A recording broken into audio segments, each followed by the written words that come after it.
আপনি কি প্রতিদিন ঠিকমতো ঘুমান? ঘুমের অভাব শুধু ক্লান্তি নয়, এটি ধীরে ধীরে শরীরকে ক্ষতি করে।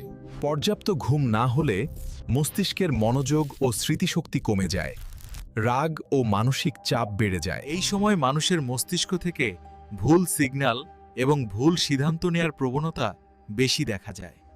ঘুম কম হলে ইমিউন সিস্টেম দুর্বল হয়, ডায়াবেটিস, উচ্চ রক্তচাপ এবং হৃদরোগের ঝুঁকি বাড়ে। এক্ষেত্রে মানুষের ত্বক দ্রুত বুড়িয়ে যায়, চুল পড়া ও ওজন বাড়ার সমস্যাও দেখা দেয়। সুস্থ থাকতে হলে প্রতিদিন অন্তত 7 থেকে 8 ঘন্টা ঘুমান। মনে রাখবেন, ঘুম বিলাসিতা নয়, ঘুম হলো সুস্থ জীবনের চাবিকাঠি। আর এই রকম স্বাস্থ্য সম্পর্কে ভিডিও পেতে লাইক দিয়ে দেহঘড়ির সাথে থাকুন। আপনি কি প্রতিদিন ঠিকমতো ঘুমান? ঘুমের অভাব শুধু ক্লান্তি নয়, এটি ধীরে ধীরে শরীরকে ক্ষতি করে। পর্যাপ্ত ঘুম না হলে মস্তিষ্কের মনোযোগ ও স্মৃতিশক্তি কমে যায়, রাগ ও মানসিক চাপ বেড়ে যায়। এই সময় মানুষের মস্তিষ্ক থেকে ভুল সিগন্যাল এবং ভুল সিদ্ধান্ত নেয়ার প্রবণতা বেশি দেখা যায়। ঘুম কম হলে ইমিউন সিস্টেম দুর্বল হয়, ডায়াবেটিস, উচ্চ রক্তচাপ এবং হৃদরোগের ঝুঁকি বাড়ে।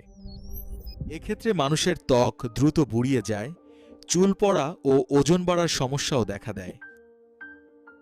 সুস্থ থাকতে হলে প্রতিদিন অন্তত 7 থেকে 8 ঘন্টা ঘুমান।